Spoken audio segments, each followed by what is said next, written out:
910 Sports with Ikon and Jacob the Great. The podcasters who speak their minds, not afraid to go against the grain while discussing the latest topics in the NBA, NFL, college football, basketball, and more. Giving the latest interviews and spotlighting the youth of today and tomorrow and the coaches who put it all together while building championship programs.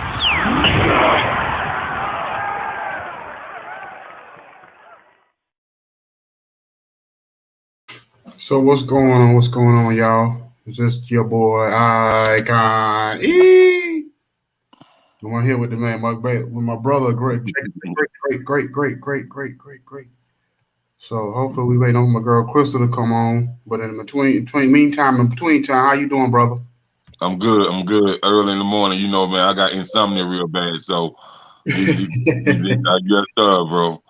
Mine don't never stop turning, bro. So you know that insomnia is no joke. Hey man, you know it's crazy. I couldn't really sleep last night for some reason. I had like anxiety that I was gonna oversleep for some reason or something, or I missed the show. I kept having dreams that I missed the show. I overslept.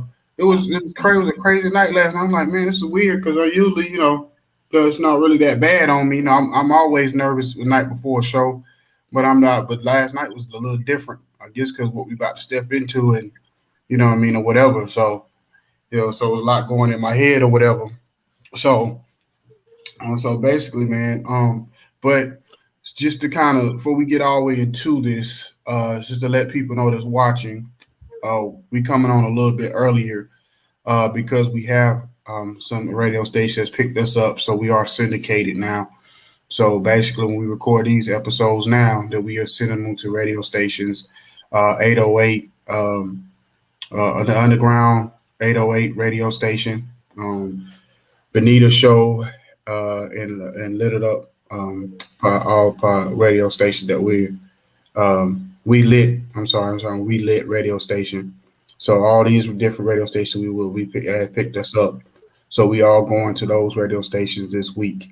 The Raw 808 Underground, that's what they call it, Raw 808. So you can hear them in Orlando. They have the Orlando area. My brother DJ Shoe, DJ Press, Juice Box, and others. So they have their radio shows and stations down there in Orlando. My girl Benita out of Delaware, she in her area, and she had a lot going on up there. So she blessed us with an opportunity to come on her station.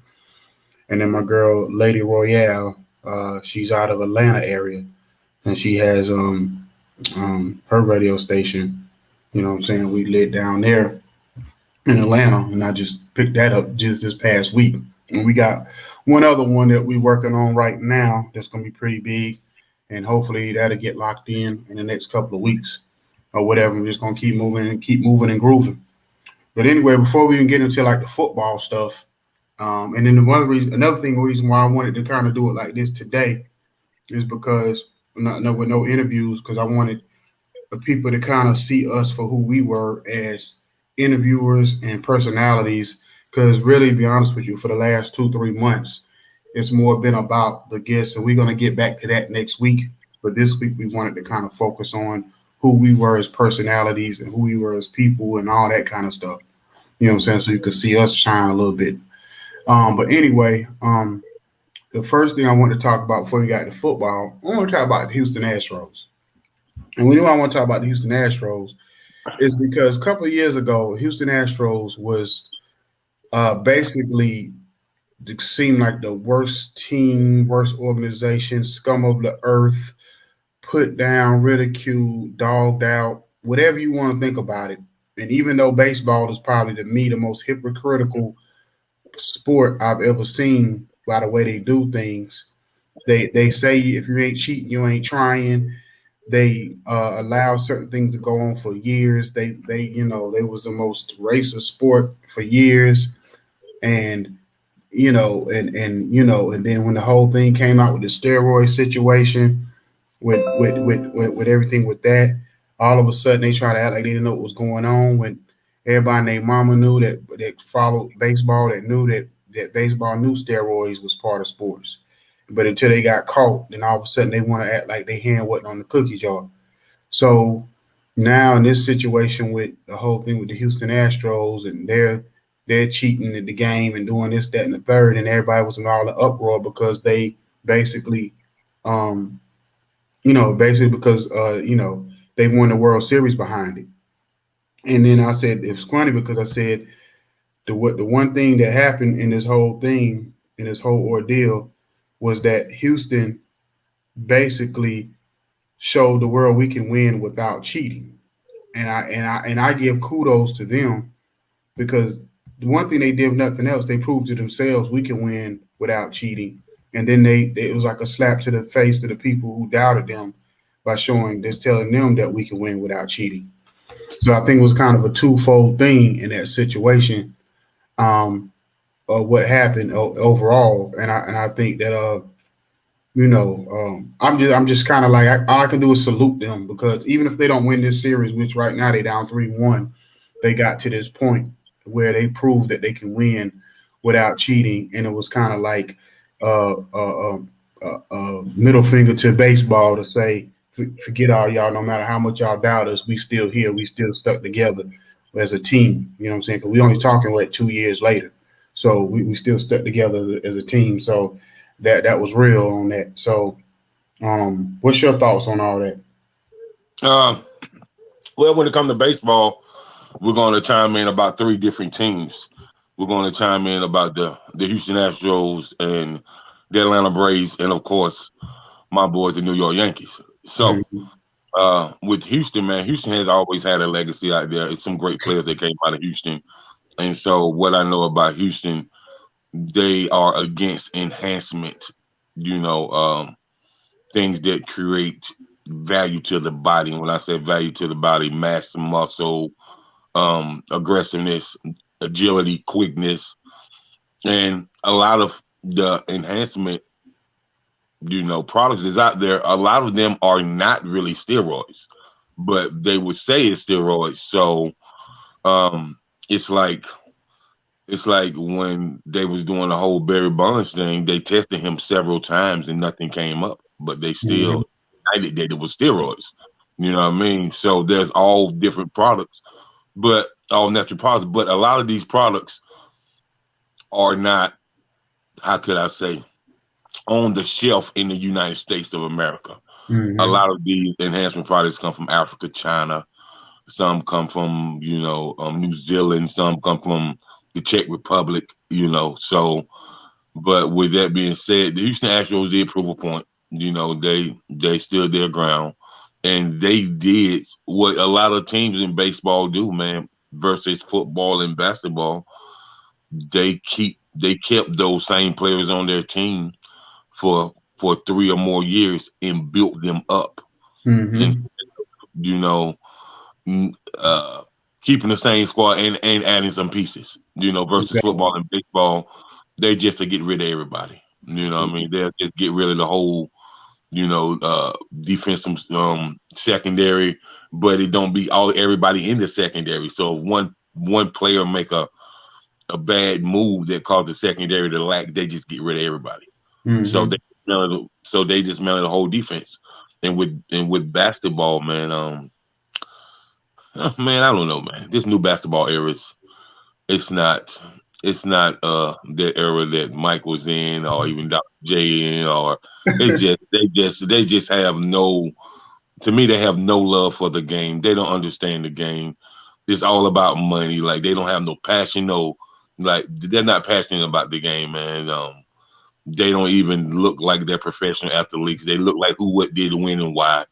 And to me, man, it's just respect factor, bro. Like, you got little kids looking up to you, bro. Like, if you want to be respected like an icon, then appearance is everything, man. And then, man, these brothers most of them can't even conduct any type of interview. Man, they have no articulated speech when it comes to interviews. Yep, nope, how? Like, what? You're on a professional interview, man. Like, stop. You know what you are now? You know what you're going to be now? I'm Stephen A. Smith Jr., you Charles Barkley Jr. From moving forward, you Charles Barkley Jr. No, man, I'm just saying, man, like don't, and then, with the whole Atlanta Braves thing, is Atlanta finally gonna keep this team together, or is they gonna win the World Series and dismantle the whole team and not keep that Brave legacy going, man?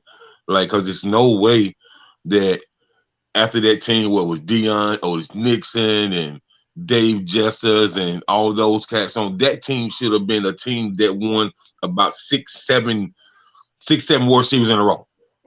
You know what I mean? Yeah.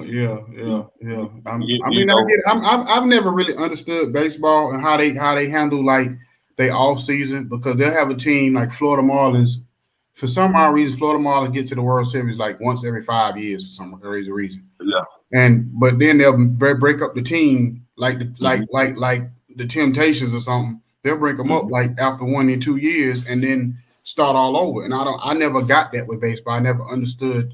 I know being the fact that it's no salary cap in baseball, because or whatever, I think it's called antitrust or whatever it's called. So they don't have any salary cap, so they can spend whatever they want. So most of that money that they spending comes from actually the owners' pockets themselves.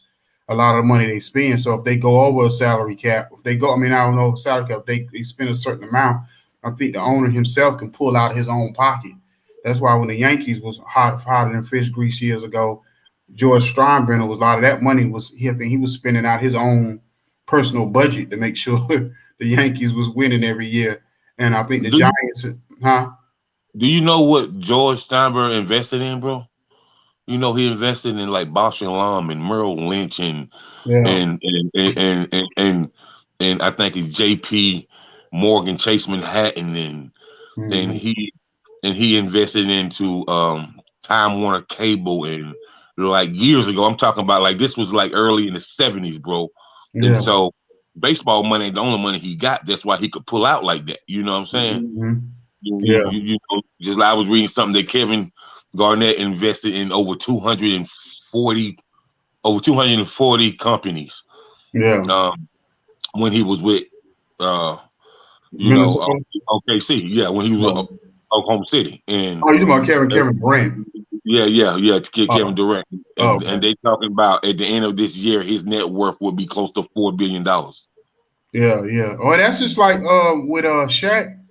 Shaq, you know, he had his shoe in Walmart, and then he sold his share in his shoe to, I think it was to some company, and the company, whatever the company was, the group was, they had J.C. Penney, and then they had like 10 different companies up under that one umbrella. So when he sold it, he actually ended up making like double his money or whatever, and he put half the money that he made back into stock and back into that company, and bought back into the company, and then to that company that he sold it to. And now he still got ownership in the shoe, but now I think it's in J.C. Penney instead of Walmart. And then he got that's why I think that's when he ended up having like different companies like the General and other different companies that he had that he's ownership in. So like Shaq probably in the probably 50, 60, maybe even more companies that he owns or whatever through different situations or whatever. So, you know, Shaq understood the same thing, because think about with ownership, think about when you become a boss like that. The one thing he said was that what he did was he didn't know anything. So he went out and found people that did know the business. And then he said, I ain't gonna lie, I got these young white boys, and you know, they kind of like showed me how the business works, how the corporate and business world works. And when at first we go to meetings, they looking at me like, why is Shaq here? And then he said, after a while, I started knowing what they knew. So now I run the meetings. He said, before I was just sitting in the meetings with them, and they would go over everything with whoever the people we're trying to do business with. He said, now I run the meetings. You know what I'm saying? Because I know how to talk their language. So right. So it's crazy you say that, because 56 said the same thing. He said, no, I didn't go to Harvard, but I have people who work for me that went to Harvard. So and they got master's degrees in business administration, business and finance, business and marketing. And so he said it took him some years to really learn what they know. He said, but step by step behind the scenes, these guys would tutor him in business, man. And now we see the after effects of him getting tutored. He's just all over the TV. Like he's became this amazing executive producer of a lot of hit shows. And you know, I was talking to Shy Money XL, which was his A&R for G Unit, and this was back in, I want to say 2012. Shy Money, I was trying to get a meeting with 50. You know what Shy Money XL told me? He said, 50 is the type of person, bro. If it's 365 days in a year, he in meetings 315 of those days. You know what I mean? So that remaining time, he's just off. He ain't talking to nobody. It was like, and people don't really know how much he be overseas investing with overseas companies, because it's a lot of overseas companies that you can invest in for cheap, really cheap, man. But in the next 3-4 years, they gonna hit big. You know what I mean? If that makes sense to you. But you know what's funny, because when you talk about that, and athletes kind of understand it more than anybody, that you know, you go hard, you know, all year long as a business person and all the, but you have to learn how to take time for yourself. So like you said with 50, he was like, if it's 365 days out of the year, 315 of them days he's in meetings setting up businesses. But like that, what you got to think, that's another 50 days that he took time for himself to be able to probably rest, just to, you know, have his downtime or whatever. And I learned that a year ago from my brother-in-law when I used to work so much. And he's like, man, you got to learn how to enjoy life. He said, no sense of making money when you're not going to enjoy your time, your life, or whatever, and be able to, especially with your family and your friends. So you do have, in athletes, I think when people didn't, and I know you probably were the people that frowned on it, but I know last year when all the athletes was fussing about the shortened season and all that kind of stuff, to me, I got it, because I was like, okay, well, the reason why I say I got it, because you got to look at it like this. Let's say for 10 years, you work out, you train, you do certain things for 10 years. That's your regimen. That's the way you go about things. Then all of a sudden, after 10 years, it's disrupted. You know what I'm saying? I don't care who you are. That's a big shock to you and your body and how you do things or whatever. And then, you know, not to say that was the only contributing factor, but you did see probably the injury rate was higher than it ever was last year, because certain players are used to certain things. Think about somebody like a LeBron that's been around for 17, 18 years, and he got a certain regimen that he does every year, and he knows I got 4 or 5 months to rest my body. Now you telling me I only got a month and a half, when normally I get this 4 months. And then the older players definitely need that, because, you know, for them to have the longevity and to keep going, they need them 3-4 months off. You know what I'm saying? Or whatever, to kind of let their body heal, to get back for the next season, to rejuvenate, to do it again. So, you know what I mean? I really got it or whatever from the athlete complaining about that, especially when they was told from a mental standpoint, they was told before the season ended, or when the season ended, oh, we're not going to come back early. You're going to have at least until, you know, January or maybe even February. We probably will come back after Martin Luther King's birthday or whatever. And then all of a sudden, you know, as soon as the season starts, they told, oh, no, we coming back right before Christmas. So from a mental standpoint, now you got to restart. You got to restart that part of it too, because now you told one thing in your mind. You know, your mentality, your mindset, basically controls everything else in you. So whatever you're thinking in your mind, it kind of controls how you think, how you go about everything.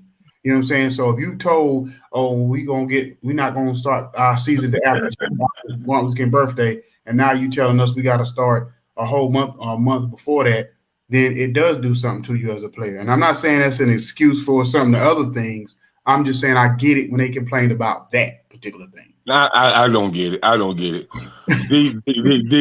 These are grown men we're talking about. These guys are not your grandbaby's age. How old is your grandbaby? She 2, about to be 2. She's 2 years old, and probably her IQ is probably higher than most of the cats that you name in the NBA. You know, they cry about everything, but blah blah blah blah. Baby whites pacify infamil. Baby whites pacify infamil. Let's just pass it on out, man. Like it makes no sense, man. Like you got to readjust in life. Like you in the driving industry, you in the trucking industry. They send you some paperwork or send you your transportation files, whatever you need to go here. But and you were supposed to go here after that, but it can reiterate at any time, so you got to make adjustments. So you thought you was going to Arkansas, but yet they gonna send you out to Wyoming. You know what I mean? Yeah. So you got to make adjustments, and life is an adjustment, man. Life is not gonna be the same. These guys can talk about anything, and then I was listening to Michael Jordan, Magic Johnson talk about something like, these older heads make fun of load management. They really make fun of load management, boy. They like, what? And Julius Erving said me and Kareem played in the ABA and the WNBA in the same season. Yeah. So what is load management like? To me, load management is just like, a church lady taking the kids to the zoo, and one kid ain't get taken to the zoo, so she got to do it all over again with those kids. Like, they cry, oh, my body hurt. Like, bro, you a professional athlete. You've been training to do this ever since you was a kid. And so you don't hear people like LeBron cry about load management, man. You're never going to hear Devin Mitchell cry about load management. You like these, it's a selective, it's certain people that cry about load management, man. And this load management thing, like Kawhi Leonard, man, I just wish he just go somewhere and just fly a kite and just sit the hell down somewhere. Like, he get on my damn nerves. Well, I think like this, and to kind of be the devil advocate against Michael Jordan, Charles Barkley, and Magic and all of them, I think if, let's just say back then, the coaches and the ownership would have had those things in place, they would have took advantage of it. I don't agree one iota that. I think sometimes in like anything, like if you go to a job and they say, well, we work 5 days a week, but if you want to, we work 4, you could take the 5th one off. It's an option. I think, what I'm saying? Like, I think basically you only do what your options are. So if your option is if they put in your mindset that you got to play these whole 82, you know what I'm saying, that you going, it's no questions asked. Nobody put it out there in the atmosphere that, we do have a situation where, because Greg Popovich the one that really started all this.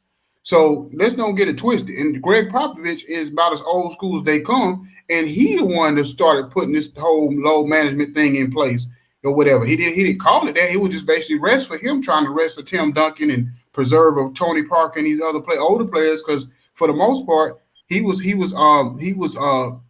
coaching when he started. He was coaching a lot of older players, but then a person like a Kawhi, who if he get a broken toenail, he got to sit out. So with him is different because when it comes to players like him, their pain threshold or whatever in their mind, if they get any knick-knack injury, it's a mental thing. Now, you know what I'm saying? Now, that's not the type of load management I'm talking about, bro.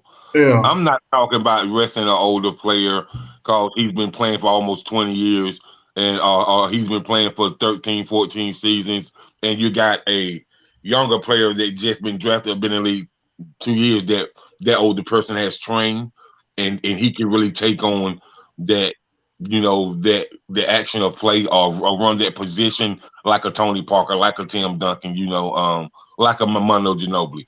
Like, this is load management for me.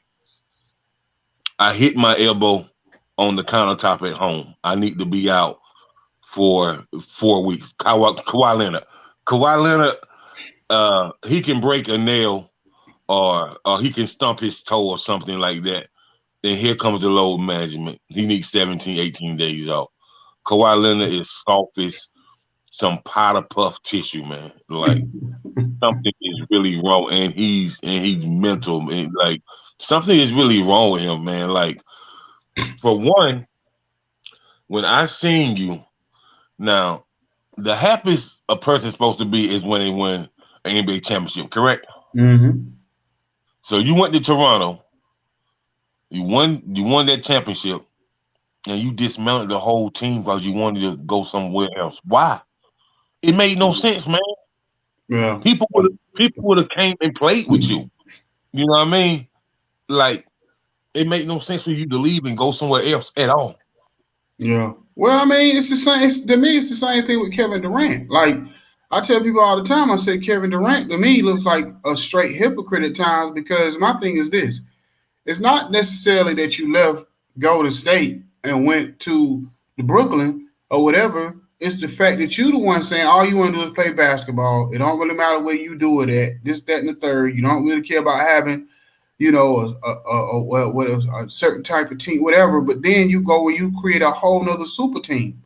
So my thing is, it's like you could have just stayed in Golden State. So if it's more of a thing of like, if you didn't really want to be in another person's shadow or whatever, then I mean, and you wanted credit for your victories because he's like, I won a championship, 2 championships, and it didn't feel like it. It didn't feel like I won. I heard him in an interview not too long ago. I think it was with Draymond or somebody. He was like, look, I basically won, and I still didn't feel like I won. Because basically he didn't get the credit he thought he deserved at the end of the day. Well, what do you think gonna happen when you get to New Brooklyn? You got James Harden and Kyrie. You think you're gonna get all the credit there with them too? You know what I'm saying? No, it ain't gonna happen. Right.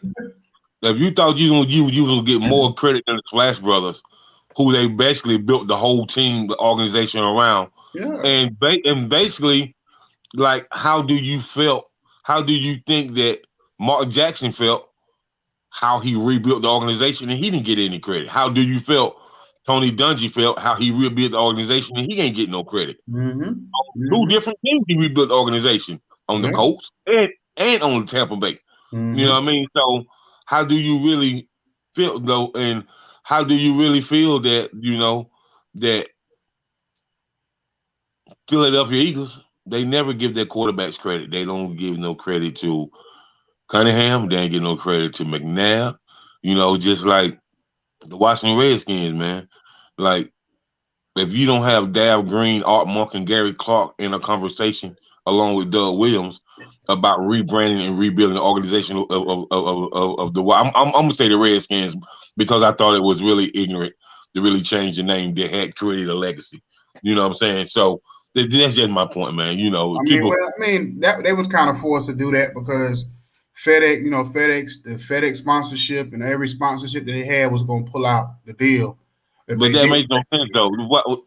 See, that's the emotional shit we be talking about, man.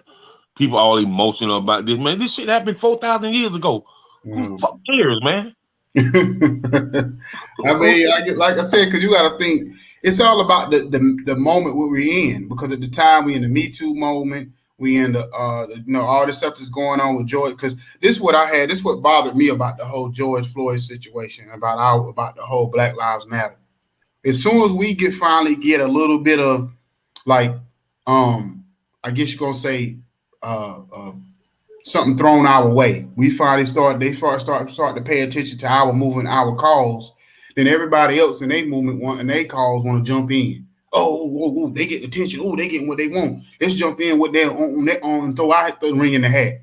We like, look, hold on now. Let us get what we got to get first. We've been fighting over these battles for, forever. You know what I'm saying? And now all of a sudden, man, we've been fighting these battles since like Martin Luther King. So now that they finally actually gonna give us a little something, you know what I'm saying, to show, I guess, good faith in what we got going on and to have a little bit of empathy and sympathy for the things we've been through as a culture and as a race, then all of a sudden, you know what I'm saying? I'm not saying the Indian people wasn't, felt a certain kind of way with the people calling them, using all these names, because they have been fighting these battles for a while. I've heard over the years that they didn't like the fact that the Redskins were called the Redskins and Indians and all these different sports teams or whatever. But then my thing is, it's like, it ain't even about the Washington Redskins. You hear what I'm saying? They don't like none of the names. They don't like the Cleveland Indians. They don't like the Florida State Seminoles. But for some reason, put on Washington. Change their name. Do you know in Florida, man, that the Florida State Seminoles is right there where the reservation used to be? You got the Hard Rock Seminole Casino. Like, so do you really know how much, for the namesake that they get off of those places that's built on the reservations and stuff like that? They get a lot of money, bro. The Native Americans have made a lot of money off the casinos. They made a lot of money off the a lot of money off the casinos, a lot of money off Walmart. Listen, bro, it's like this. I know my homeboy grandmama in Texas and my homeboy grandma in Oklahoma. Walmart leases their land for them, right? Mm-hmm. Walmart pays them $5 million per year. Mm. Which he told me, if you look up what the average Walmart make per year, $5 million a year is like 50 cents to them. Mm. He said they make that in a matter of 3-4 days, bro, easily. Yeah. So he's like, if you're in a place that they want and they want to lease your land, and he's like, hell, man, it's in Texas. They'll lease your land to put all mines out there. You know what I mean?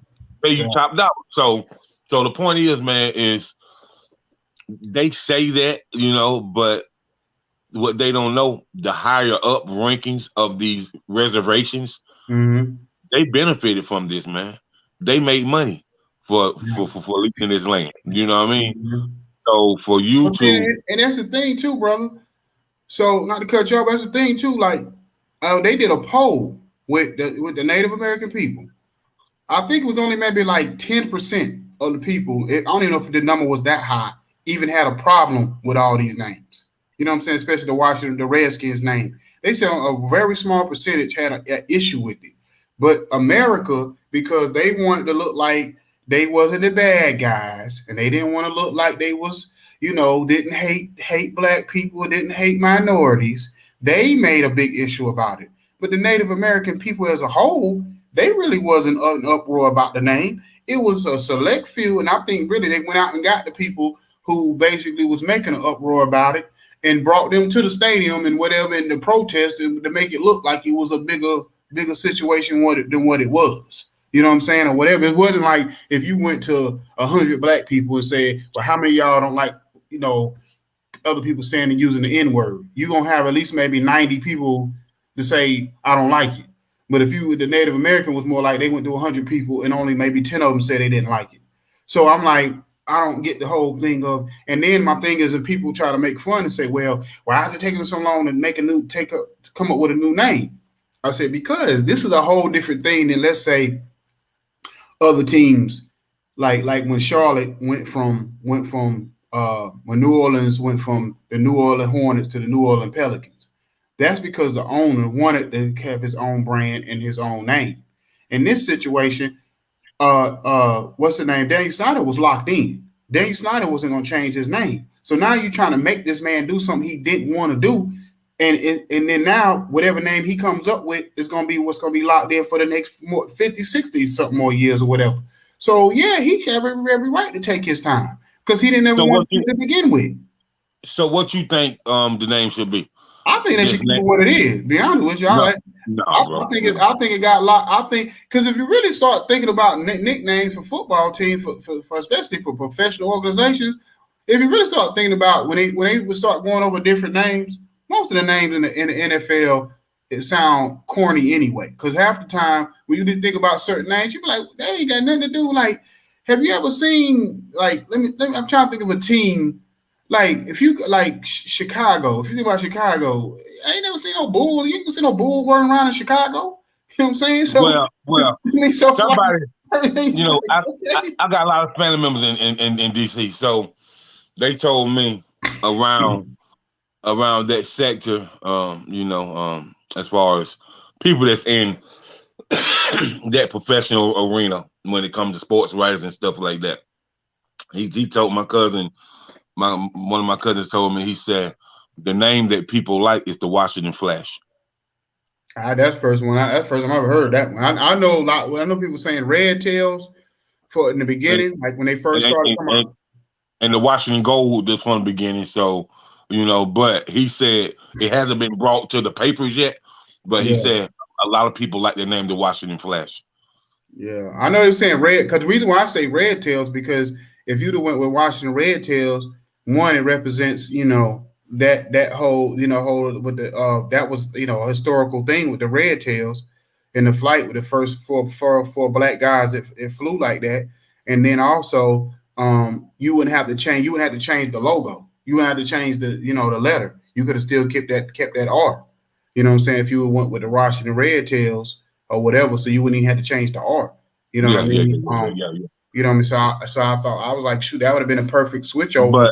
Just take the skins off and put tails. But y'all gonna have a name coming soon. I mean, they are. I mean, because of course, I'm being a Washington fan. I go into their to their webpage a lot, and they were saying that a lot of the fans were kind of they used to the Washington football team. Like a lot of the fans kind of like it, and they kind of like done got used to it now. You know what I mean? And now you even starting to see more, I guess paraphernalia floating around the country. At one time, it was hard. Like if I go online or somewhere to try to find something with that W on it, you couldn't find it. Now all of a sudden you're starting to see. So I'm thinking what it is now. They trying to see how good it's gonna sell. So I'm gonna tell you this. People that's been fans a long time, they don't like that Washington. Like I hear, like I got a lot of family members that's Washington Redskins fans. You know what I mean? Yeah. Because that's like we from my peoples are from South Carolina, but most of them they left back in the early 70s, and that's where they moved to DC, New York, Philly. So a lot of them in DC. So my aunts and my uncles and my older cousins that's been getting season tickets for the last 20 years, the last 30 years, bro. Mm-hmm. They don't like this watching football, bro. They don't like it. Well, I'm gonna tell you the two things that have to change for our whole. The culture started to turn a little bit when Ron Rivera got there. I think him and the black guy that they put in as being help one of the organization. Those two things I think helped out a lot. But I think that, and I think Daniel Snyder has to go. You know what I mean? At this point, I think they have to get rid of they got to get rid of Daniel Snyder because I think Daniel Snyder I think that it's just too many negative things around him, and then they have this lawsuit now, this investigation now, and it was something that somebody said, I forgot who it was the other day, was saying the NFL is so like all over the place because one minute when they do an investigation, they want to tell you every second of every minute what's going on, and then with this one, they don't want to really tell you, step by step. They mum's the word. So we have no clue what this investigation is entail and what the outcome is going to be of this investigation. So it's just kind of weird that, what I'm saying, what we're going through on this one, on this particular investigation right now or whatever. So I think that's the two things that needs to change, like especially with, I think Daniel Snyder, he needs to give up that team. And I think depending on what comes out of this investigation, it might be what's the owner of the Clippers, the old owner of the Clippers, it might be one of them situations where he get voted out and they have to sell the team. Because I believe that what happened was okay, hold on, y'all. Hold on. My girl Crystal in the building. What's going on? How you doing? I'm all right. All right. Looking all a little cute with your hat on. I'm having a bad hair day. That's all. Yeah, that's what it is. That's what it is. Jacob, I don't know if you're having camera issues or what he was having. But anyway, so how you doing this morning? I'm great. How about you? Yeah, I'm good. So basically, man, we was talking about right now we was talking about this whole thing. We was talking about the Washington football name team. But we haven't gotten to the actual games yet. We first talked about the Houston Astros and how we felt like how they I felt like I gave them a salute for the fact that they made it to the World Series after all the thing with the cheating scandal a couple of years ago. And I told Jacob, I said that with baseball, they so hypocritical that they know certain things go on in baseball, and then they try to act like they never knew, they hands on the cookie jar with the players, but they try to act like they don't know nothing about what goes on when the players get caught up. And I said I salute the Houston Astros because they proved that they can win without cheating by at least getting to the World Series. Now they look like they're gonna lose it if the Braves finally don't, if a Georgia team finally don't choke. But right. you know what I'm saying, they look like they're gonna lose, but it just them getting back there is a big deal because it's hard to getting back to a World Series or any kind of championship each year in and year out, especially in baseball, because baseball, after this year, they might break the team up again. Like baseball, a team will win a championship, they'll break the team right up. You know what I'm saying? So what is your fit? What are your thoughts on that before we continue on? You think that Astros should have been allowed to go to the World Series after that cheating scandal? No, but the thing about it is they never. I think, like I said, I think with baseball knew what was going on because Right. baseball really didn't make a real stink about it. Everybody else did. The fans did. The other teams did.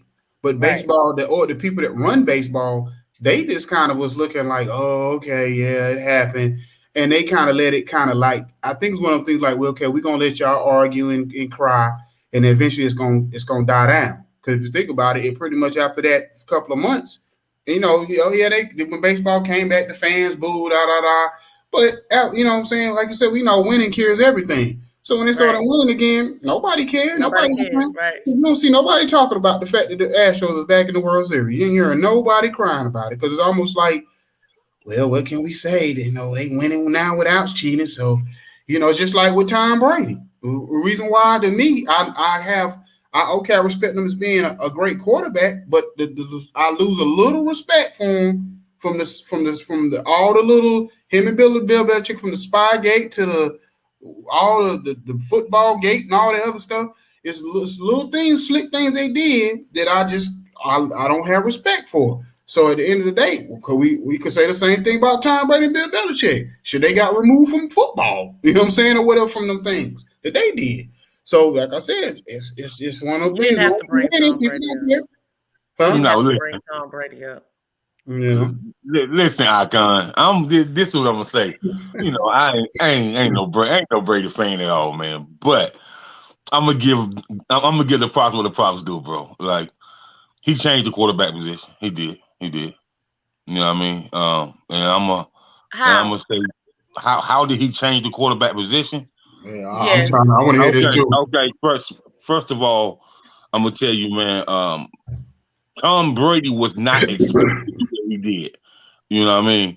If you look at him in college, and you look from where he stepped in after Bledsoe got hurt, he was. If you go back and look at the sports columnists and the sports writers and stuff, it was a down spiral when Brady stepped after the first game. It was like, oh, this can be a rhythm for one game, and so he was.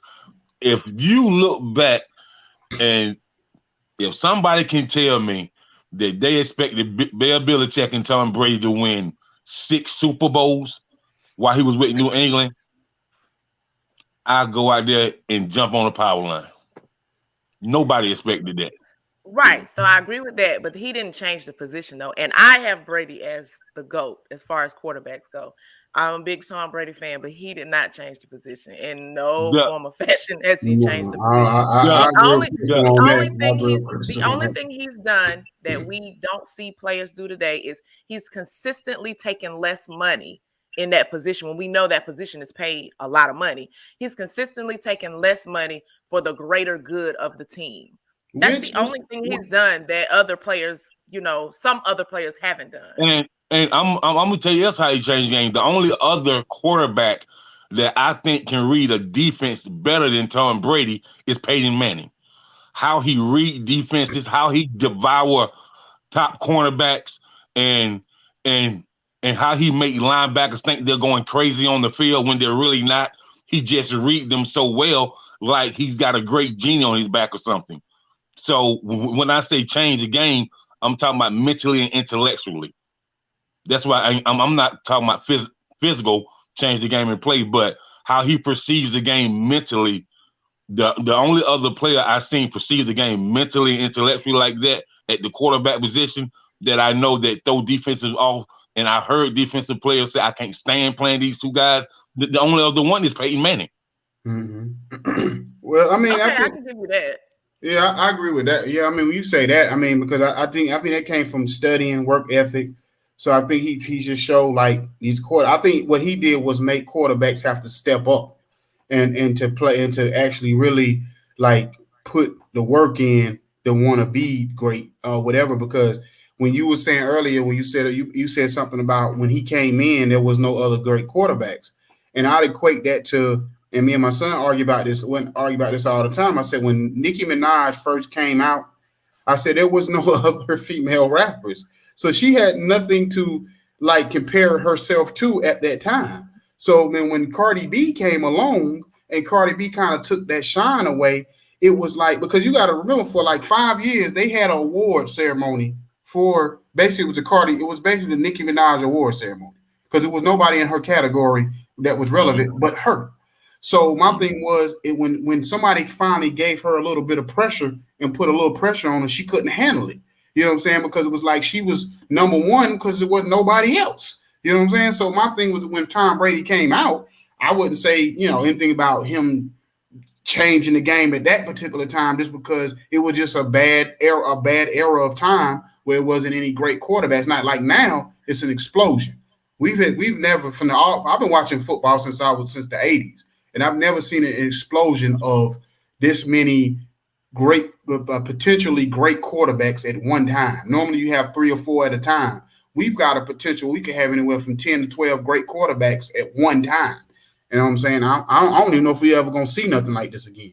You know what I'm saying? Especially if all these quarterbacks keep, if their trajectory, if they keep going playing the way they're playing, you know what I'm saying? Keep putting their team and themselves in position to win. I don't know if we ever going to see nothing because right now, I guarantee you, we can name 12 quarterbacks in the league right now. We could say potentially over the next 5 years could win an MVP or be great over the next 5 years out of young quarterbacks. But I think this is the new trend, though. Huh? I think this is the new trend. Like you're gonna see it again. You're gonna probably continuously see it because they continuously putting better quarterbacks or however they practicing when they're young, but now we're just seeing greater, like you said, 10 to 12. I think that's eventually they got to retire, right? Like you got to get your Aaron Rodgers, your Tom Brady's, they're going to move out the way and it's going to keep cycling in because the last few years we continuously getting, better quarterbacks. I think that's going to be the new, like the new thing. Like we just got 10, you're going to have 10 to 12, 10 to 15 great quarterbacks every year. Well, let me kind of make that clean that up. What I mean by that, I mean by the young guys. Throw out the Brady's, throw out the Aaron Rodgers, they the old guys. I'm talking about in the window that we've seen over the last 3-4 years with the Burrow, the Patrick Mahomes or Lamar Jacksons, though like the explosion we had over probably just a 3-year window has been ridiculous. You know what I'm saying? Hold up, bro. Hold up. So did you just name Burrow and not say nothing about Dak Prescott? Whoa, man. What in the world, bro? What? What do they do this at? I got to name all of them. I ain't got to name all of them at one time. Listen, bro. I know this is Halloween Sunday, man. But the tricks are on you today, man. Did you bring me a crystal candy bag or no? I'm just saying, man, like, how do you name Joe Burrow in the same category as Patrick Mahomes and Lamar Jackson and not name Dakota Prescott? It was an oversight. Don't take it. No, it wasn't. I wasn't thinking about it. Oh my God, bro! Like man, like I can't with you, man. I can't with you. Crystal, this is what I be talking about right here. Now, Crystal, you've been rolling with us about a month now, right? And you see me throw him little bones. I didn't gave him credit, the Cowboys credit for being a good team and certain things I do. But just Crystal, the only reason he has done that, Crystal, is because we have a lady on the show. No. We have a lady on the show. And so it got nothing to do with no. Let me finish. So the thing about it is, this is what I talk about Dallas Cowboys fans. You can't give them no credit because if you give them credit, they already got the big head. And if you don't give them credit, then they gonna moan and cry about it. You know what I'm saying? So my thing, the little credit I give them, you give them a little inch, and here come a Dallas Cowboy fan want to take the whole mile. Well, hey, Crystal, Crystal, I just, and top of the morning to you. Pardon me, top of the morning to you. But anyway, I definitely was asking you a generalized questions about the particular NFL quarterbacks that's on the top tier. How could you not? And we have commentators in that first take professional sector, that's always on TV. Their mouth has kind of went crooked because they had to put Dak Prescott in that top tier. And so you can't even bring it out of your mouth. So I'm beginning to think something is wrong with you mentally when it comes to talking about NFL quarterbacks. I don't really understand, man. Well, first of all, I really don't understand, man. Well, first of all, I've always liked Dakota Prescott, whatever you want to call him. I always like Dak Prescott. Even when I don't like the Cowboys, I always respected him from his rookie season. The only issue I've ever had with Dak Prescott, first, especially before this season, was the sky had to be great, sunny. The birds had to be chirping right. Everything had to be perfect for him to win or whatever. So if he had one glitch in the matrix, an offensive lineman out, a wide receiver out, running, whatever it was, all of a sudden he couldn't win. You know what I'm saying? So that's my own. Let me ask you a question though, man. You remember Denzel on Remember the Titans, right? Yeah. What did he demand? Perfection.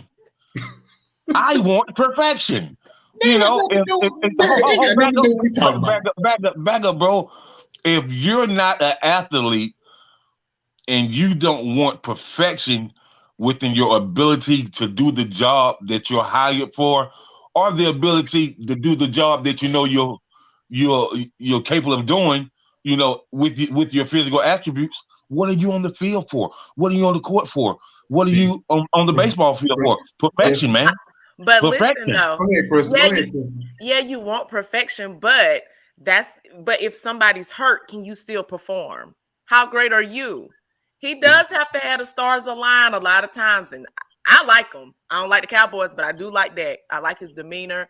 But when some things, think about even Tom Brady. Tom Brady's had a makeshift line with the Patriots. He still performed. Can Dak do that? Can Dak still perform at his? Because he's looking great right now, but he has a great wide receiving core. He has a great running game. His defense is clicking. Like everything is perfect for him. And that's good. But I'm saying, can he do it if Cooper's out and now we doubling CD Lamb? Can he do it if Ezekiel Elliott and Pollard don't have a great running game? Can he still somehow muster out a win? I don't know if he can. He has improved though, but I wouldn't have said that 2 years ago. But I'm going to say this year, I'm going to say, hell yeah, yeah. First of all, I don't know, because let's just say he was put in the same position as Aaron Rodgers even was the other night.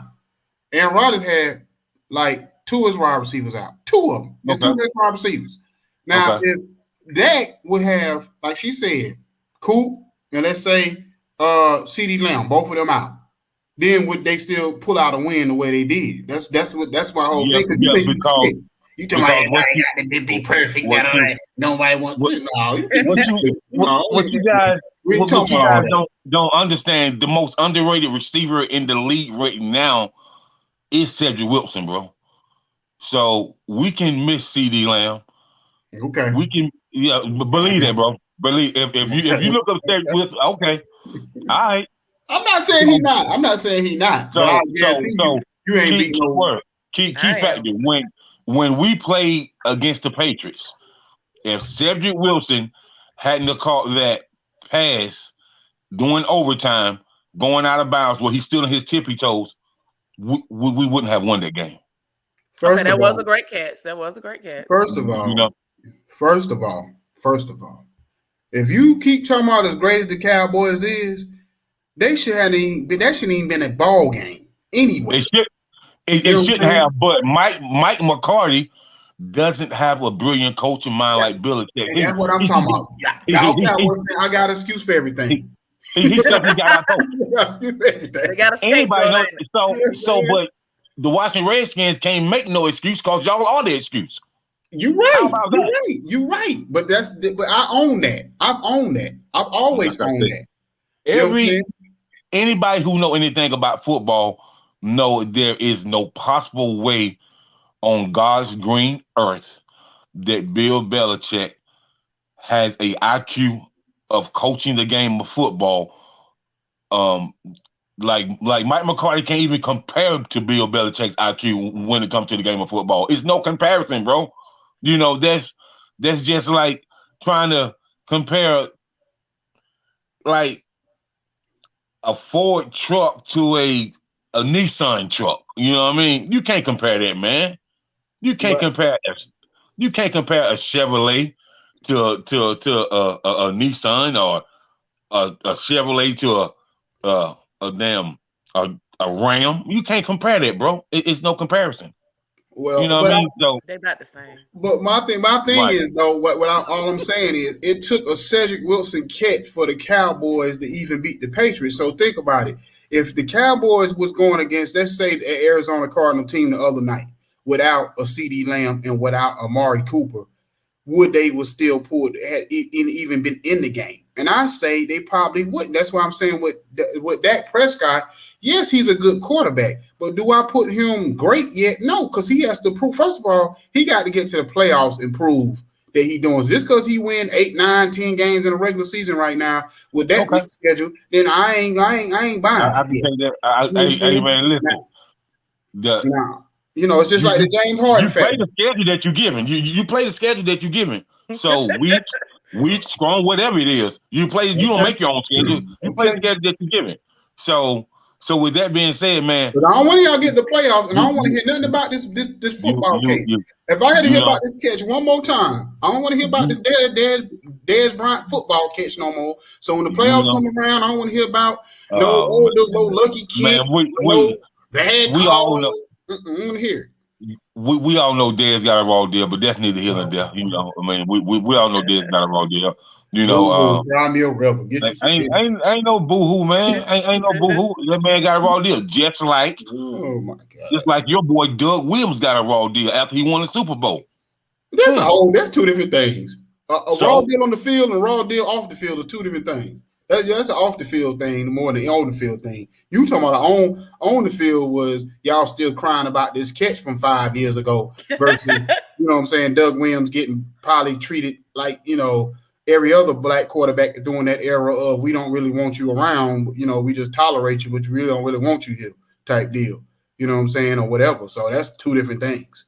You know what I'm saying, that you talk about. But I mean you can say what you want to say, man. You are disrespectful. You're very disrespectful. To even put Joe Burrow in that category with those guys, that's like a slap in the face, man. How's that a slap in the face? So you ain't gonna tell that's a slap in the face to our culture. Stop it, bro. Stop it. Yeah. Is Cincinnati first place right now?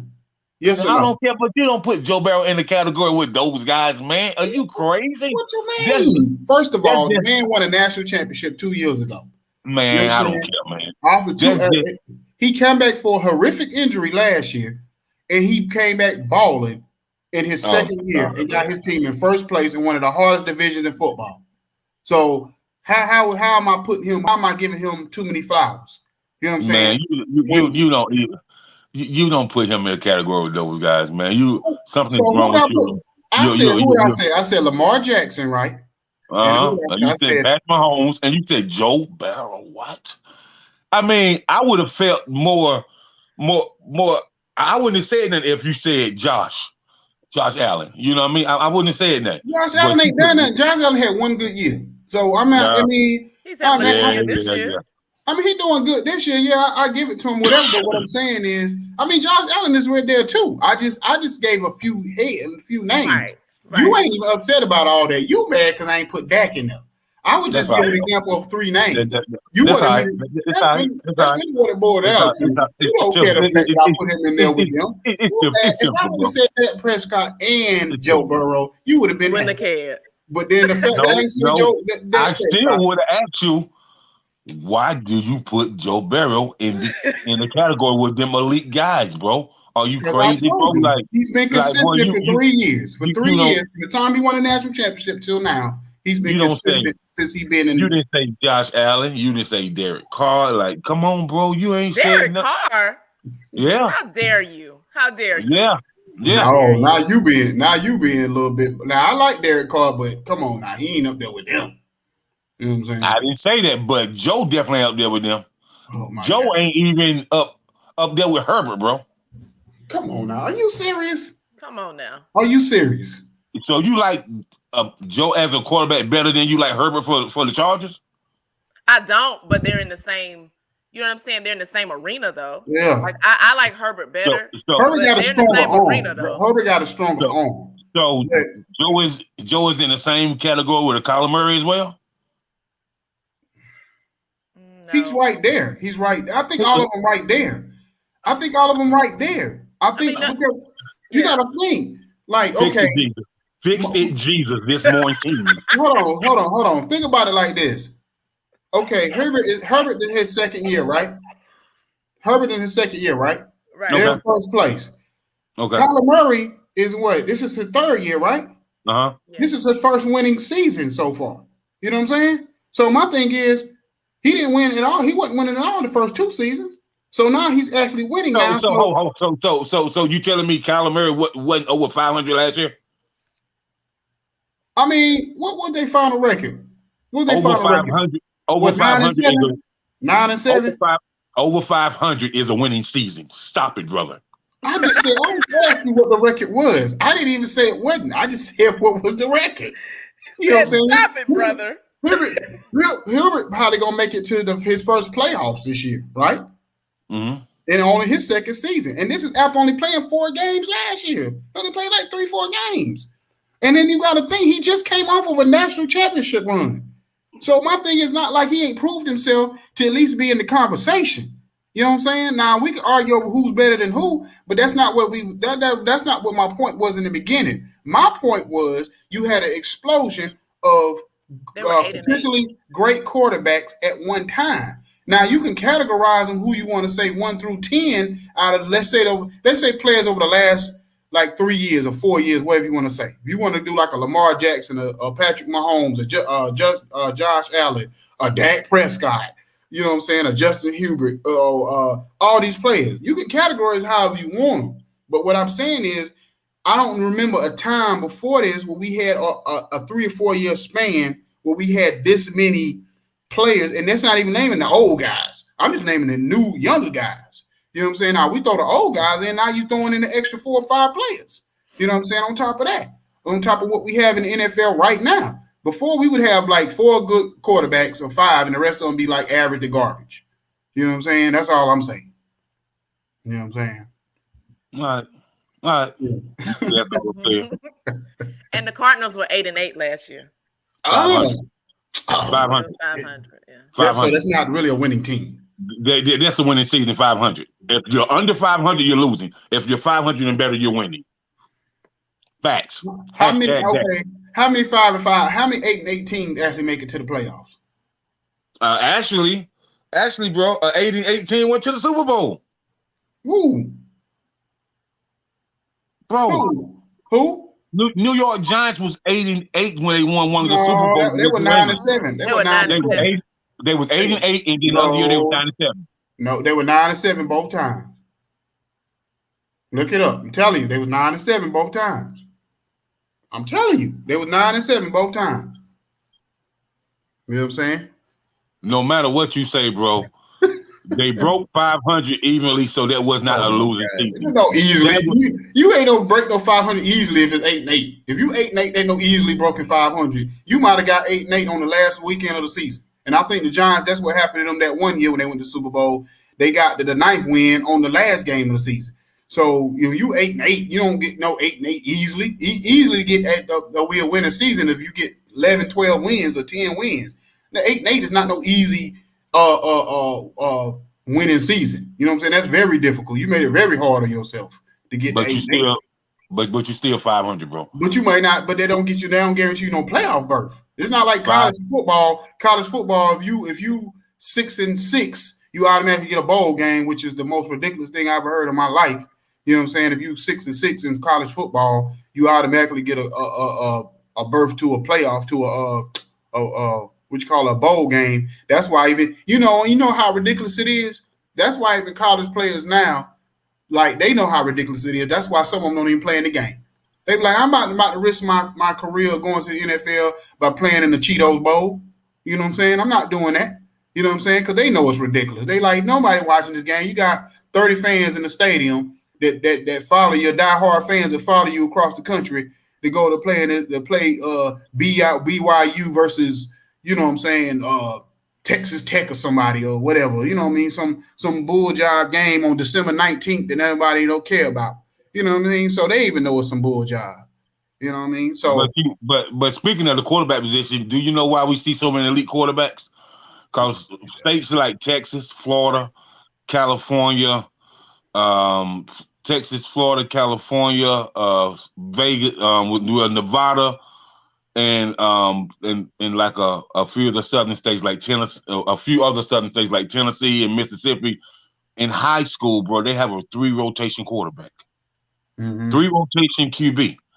And so a lot of those QBs in the same year, bro, they throw for a number amount of yards. They run for a number of yards. Like this one to play this quarter, this one play this quarter, this one play this quarter, and then they're switching back and forth. So when the scout is looking at this, they like, how can 3 QBs throw for this many yards? How can 3 QBs get this many snaps? And so in that rotation now, the main QB might go to Division I. The second QB might go to Division II, and the third QB might go to JUCO or Division III. But all of them are going on the collegiate level, and so just like Josh Allen, Josh Allen went to JUCO first. Yeah, you know what I'm saying? He went to JUCO first. Now he's a major quarterback in the NFL. He's from Texas. Right. So I tell people all the time, man, that I tell kids this a lot. Like, don't ever outweigh your JUCO options, because when we was growing up, bro, we didn't know a lot about JUCO. You know what I mean? I didn't learn a lot about JUCO until, like, you know, after my baby brother, when my baby brother was playing football. You know what I'm saying? And he's 9 years younger than me. So, you know what I mean? So that's when I found out about JUCO. And I feel like if we had knew about JUCO when we was growing up, man, it would have been a lot more athletes that went on to college and play some type of sport.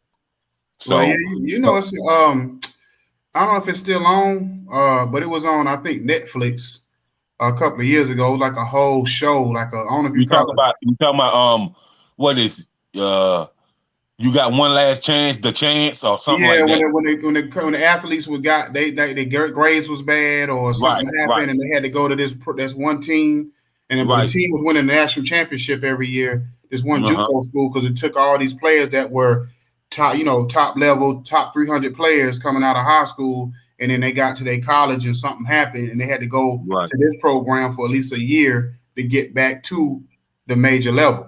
You know what I'm saying? I think that team was in Tennessee though. You know what I mean? Tennessee or Mississippi one. I think it was Mississippi though. Yeah, so I know exactly school. But actually, man, it's many JUCO schools, man. Like I was looking at some in Louisiana, some in Texas. I was looking at a few in New York. I was looking at a few in Illinois. It's like they all over the place now, man. I was looking at some over in Utah, looking at some in Vegas, looking at some in Cali. Like it's a lot of JUCO schools that we never got to know about. Now kids are getting letters from these JUCO schools, and I think, to me, if you ask me, why did the NCAA open up JUCO like they open it up now? Because back in the day, it seemed like a JUCO was looked down upon and it was kept quiet. Yeah, I think was it Cam Newton? James Williams? I think Cam Newton played for a JUCO for 1 year. Was it Cam or James? No, it was Cam. He played for a JUCO for 1 year. Yeah. So yeah, like you get that more often. The thing about football that's different from basketball is you can basketball, of course, you can come an international level and get in, but in football you can come from the smallest school or the smallest and get a look and get in the NFL. Like or whatever, where, you know, college basketball is still about the brand names or whatever, as far as for the most part to get into the NBA or whatever, they still ain't tapped into that other market. I mean, hopefully the Howard situation to help out and Master P's son situation to change the game on that one, because both, you know, the guy who went to Howard was the #1 overall prospect who went to Howard, and then, you know, Master P's sons who kind of on the map a little bit, they went to his son went to Tennessee State or whatever. So maybe that'll kind of change the dynamic of the NBA scouts looking at these smaller schools and saying, we got great prospects over here that we need to tap into too, not just the Dukes, the Carolinas, Kentuckys, and stuff like that. So yeah, so maybe that'll definitely help change stuff. Yeah, so you know, like actually, man, I've been in contact with St. Louis Community College. So I got the baseball player coming on, AJ Sager, coming on next week. And, you know, he plays, you know, shortstop and second base and third base. And then the following week, we're gonna have Juwan Granger, who's the defensive back for Delaware State, coming on. So, you know, we Yeah. you know, we doing out. We doing out. I don't know about everybody else, but we doing out. Yeah, you know, we getting there. So it's gonna be. Then I got my homeboy that supposed to be having a conversation with Run the Map and James Jett as well. So, you know, I'll be working on that this week, man. So let them know what we'll do is we still gonna have the people we interview come on at 9 instead. Like we start at 8:30, but we'll still have them come on at 9. So we'll get started for that first 30 minutes, and then we'll still have them come on at 9 to do their interview. Right. Okay, you know, whatever. I think it'll be better to do it that way to at least get us warmed up, and then have them kind of come on, and, you know, especially if we can build up, you know, people watching and stuff, and then have them come on at 9, you know, once we get going or whatever, instead of just having them as soon as we open up, they sitting there bright-eyed, bushy-tailed, looking like what's going on, you know what I'm saying, or whatever. So Ikon, what y'all think about what y'all think about the 3 teams that's being on Deshaun right now? You got the Dolphins, you got the Panthers, and you got the Steelers. I was just reading that last night. Okay, I heard the Panthers backed down. Well, they should. Well, they kind of iffy with the situation because that raised some red flags with if we do something with Deshaun, then McCaffrey got to go somewhere. You know what I mean? Because that's the biggest asset they have. You know what I mean? So, and I don't think the Panthers want to give up McCaffrey when they don't know how Deshaun's situation gonna come out.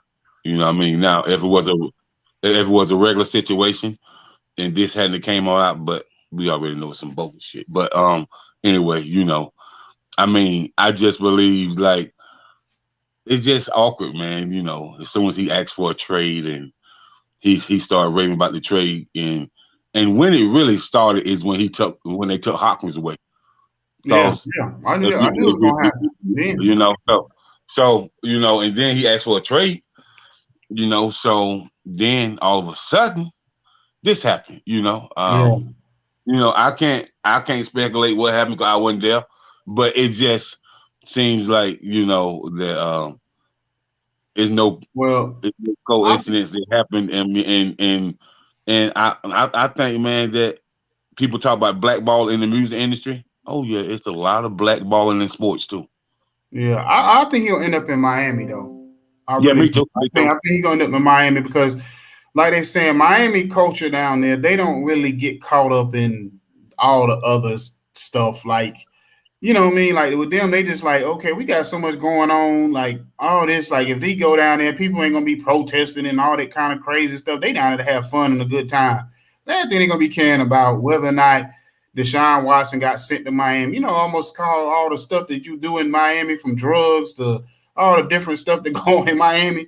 You think they can be worried about that? So I think that's why the owner looking like, well, yeah, in the beginning we're gonna have a little backlash and a few people probably making a little noise.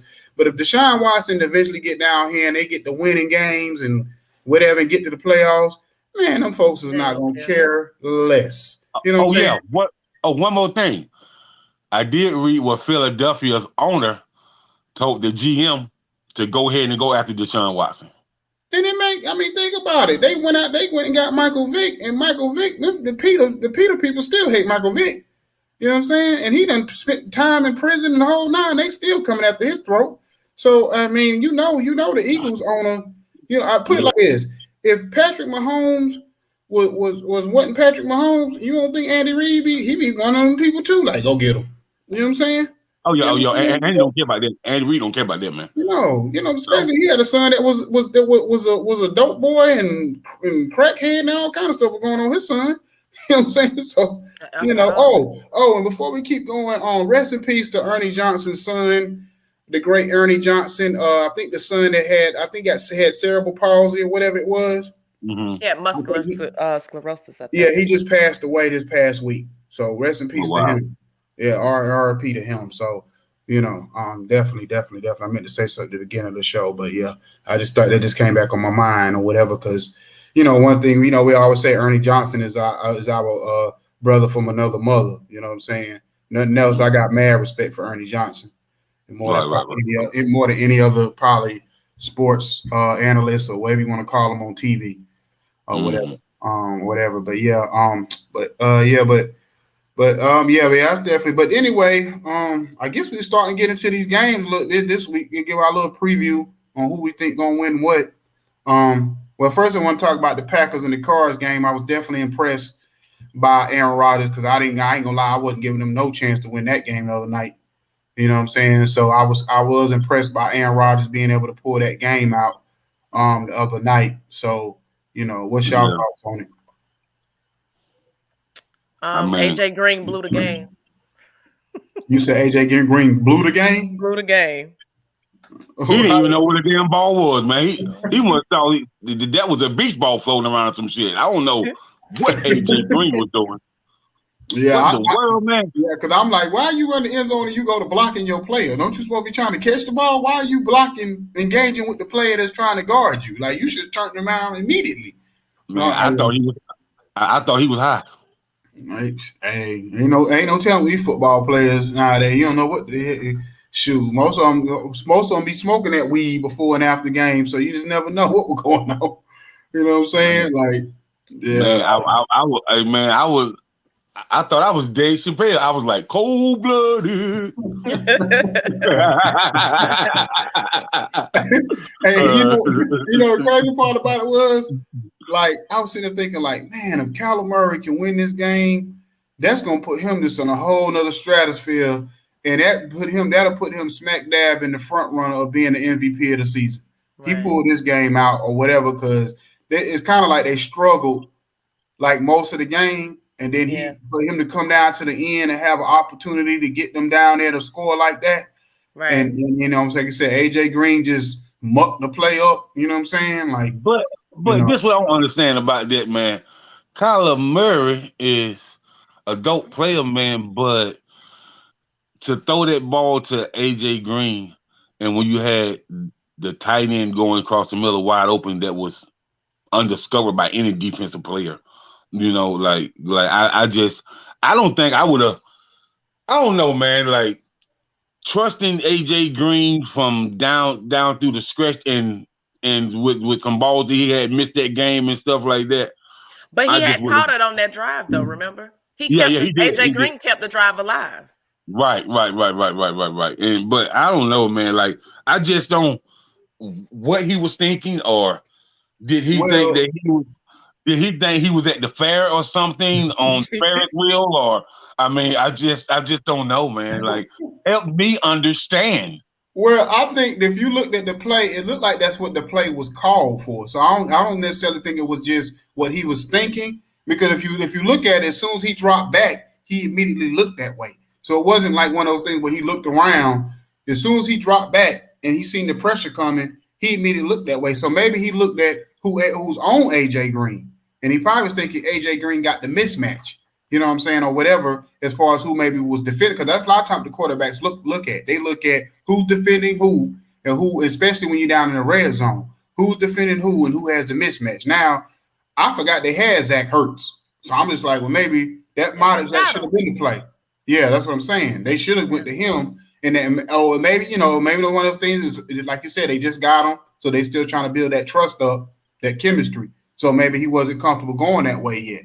So maybe he like, okay, because of course they're gonna be all over D Hop. So he gonna probably in them moment he couldn't go to D Hop because they probably double triple team the D Hop on the other side.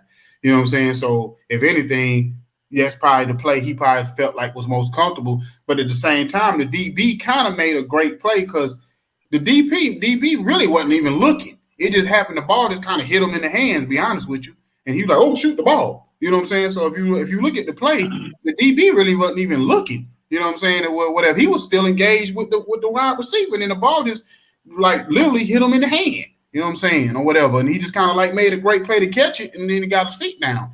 So but if AJ runs the right route, then I get that part. I get that part, but I'm just saying from the standpoint, I give the DB a little bit credit because most time these DBs' hands, boy, they be like bricks, boy. They can't catch nothing. I ain't gonna get a DB no credit because the DB wouldn't have even been in the damn picture if, like Crystal said, if he ran the right route, man. I don't know what the hell he was doing. Like maybe we should give him a kite to fly out there next time, man. Well, what was the route anyway? I'm just trying to figure what the route was. Was it an out route? Was it a curl? I don't even know what the route was. I think it was then out route to the corner of the end zone. Yeah, because he didn't attempt that at all. He just kind of just ran up, stopped, right. And then him and the doggone corner, in the corner got the wrestling. So I'm just like, what the hell is the play? You know what I'm saying? Like, you know what I'm saying? Like, because that's what I think when Kyler Murray threw the ball and hit the ground and kind of grabbed his head, like, bro, what you doing? So from a quarterback standpoint of view, I just want to know what Kyler Murray thought, man, when he seen that play go down. I just want to know, did he want to jump on AJ Green or did he want to just, kick this nigga in the back like he was Bruce Lee or somebody? Like what? Like, I don't know, man. What did he want to do to this guy, man? Because in a crunch time when you done throw that thing all the way down the field and AJ being a real asset to that drive, and then he just act like that he's never heard of the game of football, period. Yeah. Like I said, I don't know. Well, that explains why AJ Green, like how they probably never won in Cincinnati like they should have in these key moments. No, it doesn't. No, it don't. No, it stop it. Cincinnati ain't never had nothing to win with. AJ was really good in Cincinnati. Yes, he was. Before he messed his ankles up. Stop it. Wasn't Andy Dalton throwing AJ Green? Yeah. Yeah, that's true. That's true. I rest my case. Well, yeah, because he had AJ Green and what's his name, Hushimzada, whatever his name. Both of them. And Chad Johnson. Yep, and Ocho Cinco. He didn't have Chad Johnson. He had Ocho Cinco. You know what I'm saying? There's two different players. Chad Johnson and Ocho Cinco, two different players. You know what I'm saying? Chad Johnson was Hall of Fame. Ocho Cinco was something else. You know what I'm saying? So, but anyway, one of the first games we got for the week is the Dolphins versus the Bills. You know what I'm saying? So, if you really got to ask about that game. What do we think? What? Well, I already know who we know going to win the game, or who we feel going to win the game is the Bills. But at this point in the season, what do you feel about the Bills after what I said a couple of weeks ago?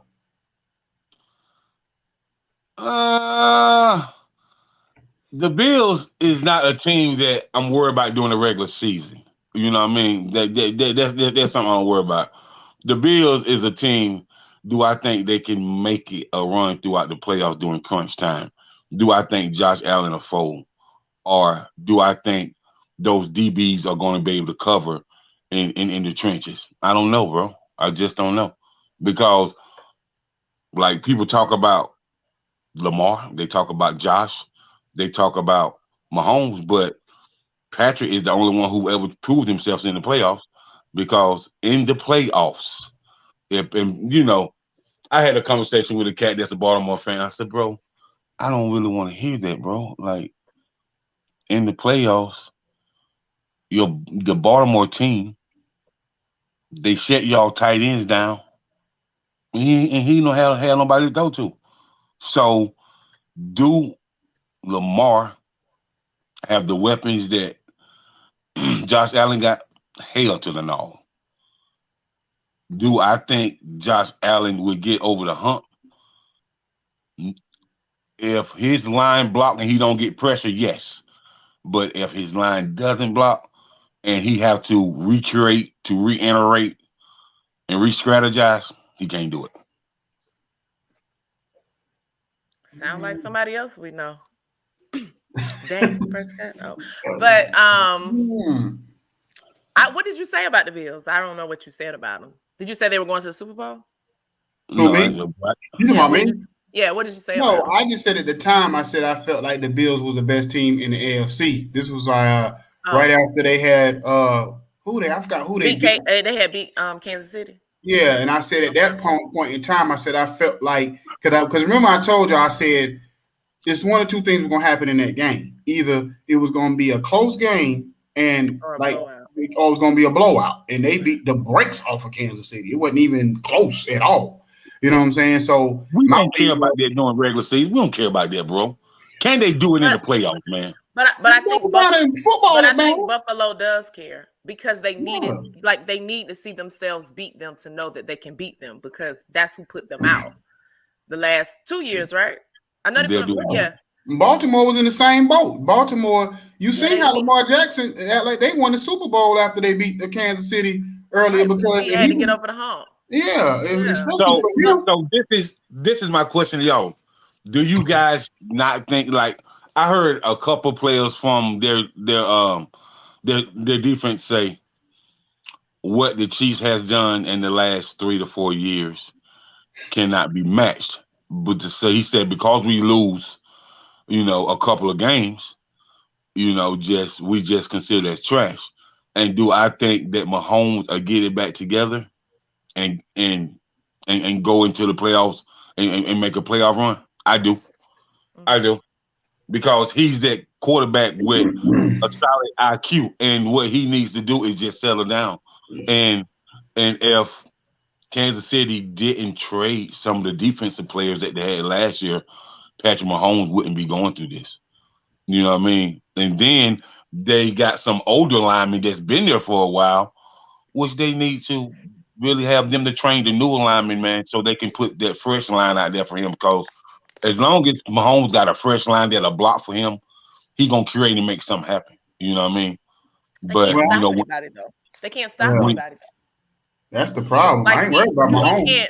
Mahomes can't afford to be kind of like mediocre or have bad games because he's human. He should be allowed to have some, you know what I'm saying, some regular games, some bad games, or hey, he just didn't play well, but the defense did, and they kept him in the game and had opportunity. Like they don't have that. He has to play not perfect, but he has to make some really, you know what I'm saying, big plays for them to win games because they don't stop anybody. Mm-hmm. So, Chris, let me ask you a question from your standpoint of view. And we already know that you was a bum athlete. I kind of know, but I know. You know what I mean? But I'm just sharing it with you. She was a bum athlete. So, from your sector, you use a different word because your country sounds like you're saying bum athlete instead of saying bomb athlete. Well, you get it. Go ahead. How about that? So, from that sector of in sports, you studying sports, you being involved in sports, why don't coaches from every sector of sports, especially head coaches, focus on getting a defense right so the offense can shine? But offense sell tickets. It's still business. But defense win ball games. I get that. Yeah, I get that. But Patrick Mahomes not gonna sign a $240 million contract or whatever he signed. In the defense, great.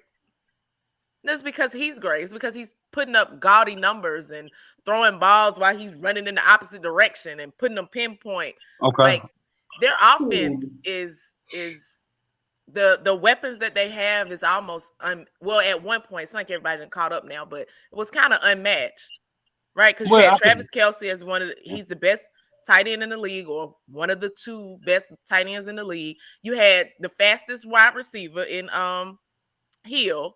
Then you had Sammy Watkins, if he stayed healthy at that time. And then you had Mahomes, they were calling him the best quarterback in the league off of his freakish talent. You know what I'm saying? So like you couldn't, like, what was you gonna do with it? But you had to play. They played keep away. That's how good their offense was. What you said, we got to play keep away from Patrick Mahomes. Right. So the dude on the show, The Herd, the one that you be talking about all the time, Icon, he said that. Nick Wright?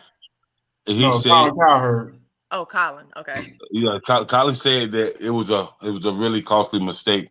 He said he don't care how long it took Sammy Watkins to heal.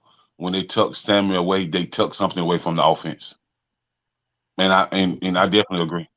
Yeah, but you should be able to replace it though.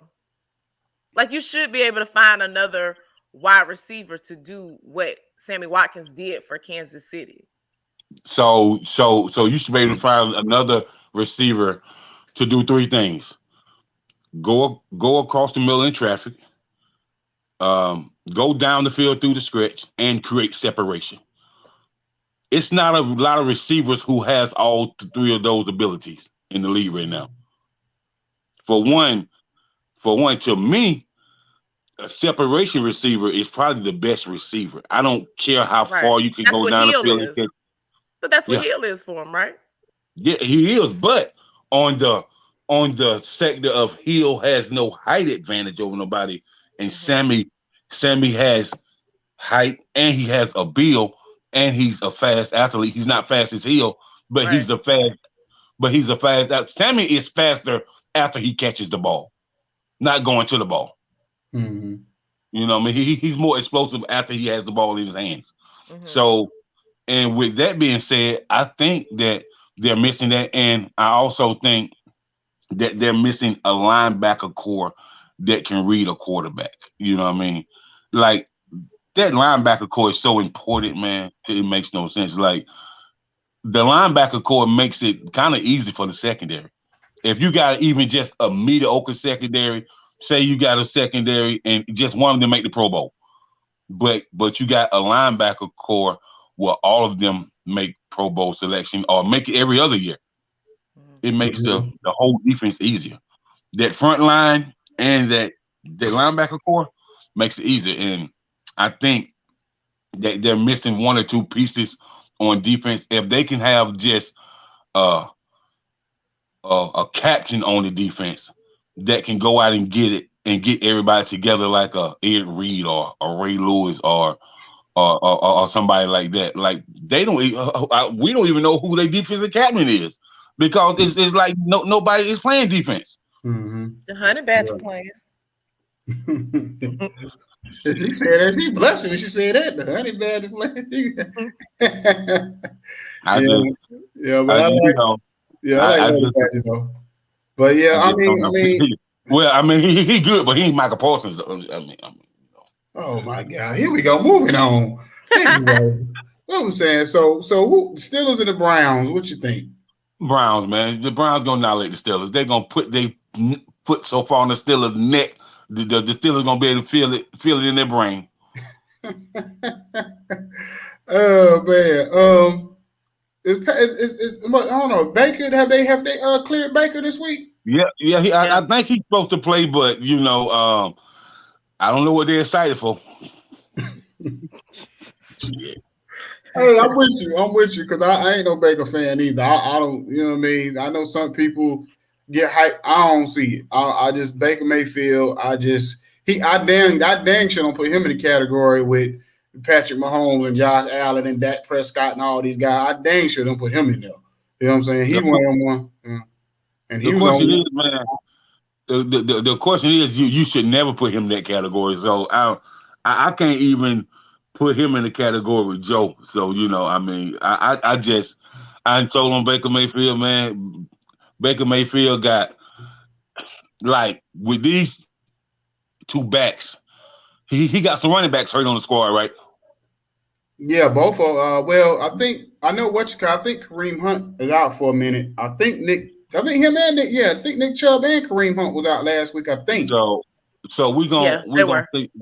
We're gonna see how he reiterate. And Baker Mayfield, man, you can't get the ball the Beckham Jr. So if you can't get the ball the Beckham Jr., man, like you can put Beckham.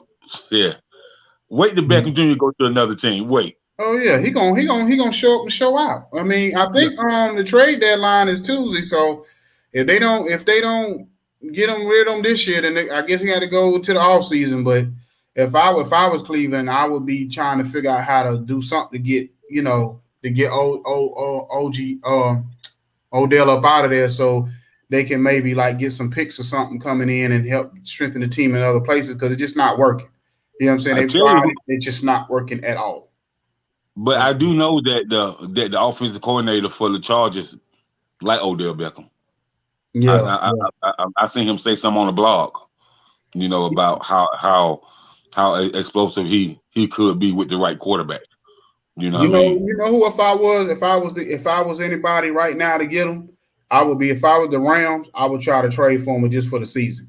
And the reason why I say that is because if you have to go against Tampa again in the playoffs, you want to go toe for toe, blow for blow. Right. And Tampa Bay, like I said on the last show, Tampa Bay they got like 4 to 5 players that can all go to the Pro Bowl, like 4 or 5 receivers, and nobody in the league has that. So you're right. You know what I'm saying, and I know the Rams is loaded at wide receiver, but you can't never have more than enough wide receivers when you're going against Tom Brady. So they just cut Deshaun Jackson, so somebody gonna pick Deshaun up. You better believe that. Well, he asked to be traded, didn't he? Deshaun asked to be traded from the Rams. Okay. Oh, that's what it was. Okay. I think he asked to be traded. I mean, I'm sure something happened for him to ask to be traded, but he always been an old diva. I like Deshaun, but he always been a diva.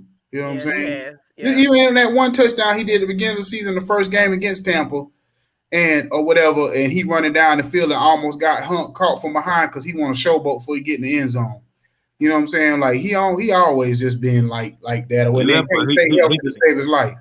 He been around a long time though. He's been around a long time because he's so fast, but he can't stay healthy. So I'm just like, he can't stay healthy. So they let him go, or you said they let him go?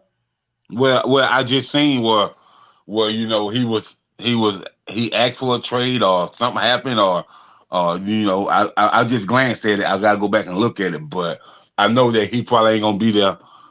So but that somebody gonna make sense. But like, where he gonna first of all, you in a perfect situation. You're not asked to be the man. So first of all, ain't nobody gonna rely on him to be a number one at this point in his career. Because if one, he can't stay healthy, and two, it's like you in a perfect situation behind Robert Woods and you behind Cooper Kupp, and all you got to do is go out there and make a few big plays here and there or whatever. You're not asked to do a whole lot. So I don't get where does he want to go? I mean, I don't get this. I don't get that. I don't know where he's going. I don't know where he want to go, but it said he's seeking a trade, and they're allowing him to. And I don't know what he want really, because he's not like an elite route runner. No, he doesn't have a lot of. He go down the field. He's not like so I don't know. He ain't never been. He ain't never been an elite route runner. Right. He's just a dude that'll shoot past you. Yeah. And be like that. That's it. You know what I mean? But maybe Green Bay should try to get him. Maybe the Packers should try to get him. Nah, you can't have two. You can't have two prima donnas on a team. Aaron Rodgers is definitely a prima donna. You know what I mean? So like, you definitely can. Jackson is definitely secondary to Rodgers. Now ain't nobody listening to Jackson over no Rodgers. No. Now Aaron Rodgers is definitely, looking like he playing the rock band, like he on tour with, U2 or Kiss or some shit like that. So I mean, I do believe that that would be a good fit for him to go to Green Bay because Aaron Rodgers, if nothing else, Aaron Rodgers know how to get everybody the ball. Aaron Rodgers, you run out of the field right now. Aaron Rodgers will figure out how to get us the ball if he likes us. Oh yeah. That's one thing about Aaron Rodgers. If he like you as a wide receiver, he gonna go on the sideline and call the play for you. Look, I want next play is going to him. You know what I'm saying? That's one thing I say about Aaron Rodgers.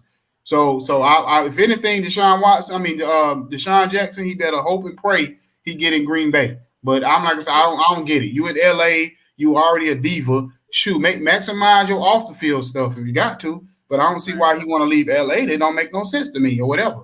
You know, me in a perfect situation. You know, he didn't. Matter of fact, if you think about it, the couple of games that they won, you know, he's made some of the biggest plays in the games. You know what I'm saying? So I don't know, man. I see, man. That's the thing I be talking about with these dudes, man. Like, man, you know, we just need to start sending girls out to the NFL, bro. Cause something wrong with these cats, bro. Yeah. We just send them a girdle and just send them, you know, some Victoria's Secret spray, you know, cause they, you know, man, they just be acting crazy, man. So you got people like that in the NFL, and you know, of course, the NBA, you got that number one word, load management. Man,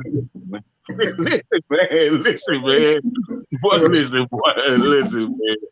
I would have never thought I heard somebody say something about some load management. Boy, load management is a common word in the NBA now. And I'm gonna tell you how you can get rid of it if they really wanted to. Okay, so let's say I got a sprained ankle. I'm out for a sprained ankle, right? Well, this is how you handle it. Whatever the true diagnosis of a sprained ankle is, as far as how long you're supposed to be out, they have to sit out that time. So you can't say I got a sprained ankle, but I'm only out a game.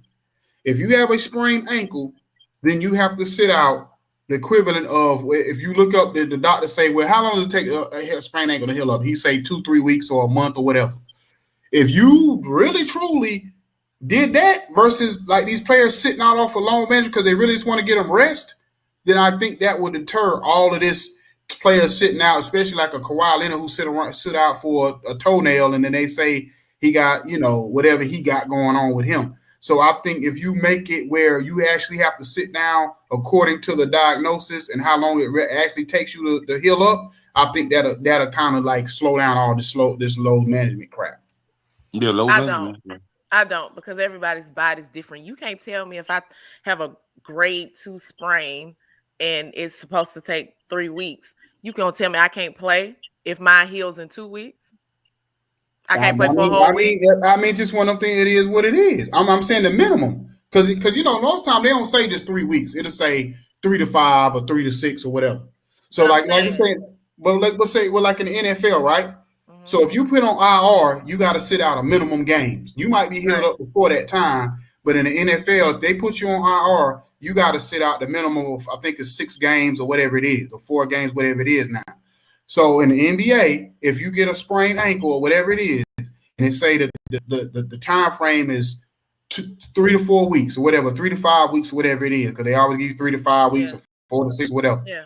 Then you just got to sit out them 4 weeks. Like at the end of the day, what is it really hurting? If you sit out an extra week and you get an extra time to heal, it's probably better for you anyway if you truly hurt.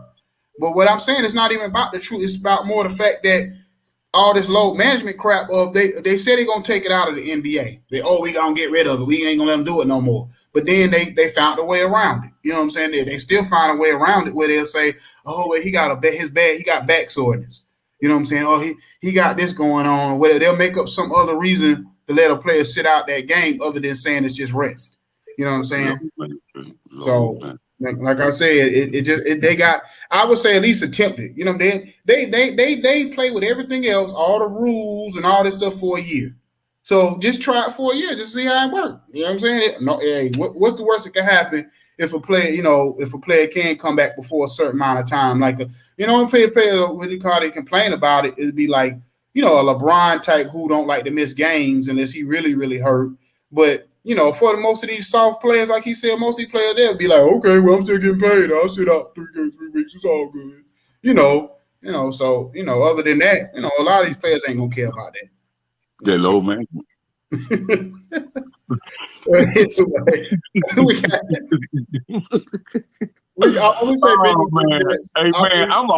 I'm a whole clown when it comes to that low management. I'm trying to tell you, boy. I know you are. Boy, hey, you know what his new name is, right, Crystal? His new name is Charles Barkley Jr. Because Charles Barkley Jr. he ain't only playing so bad. So that's his new nickname is Charles Barkley Jr.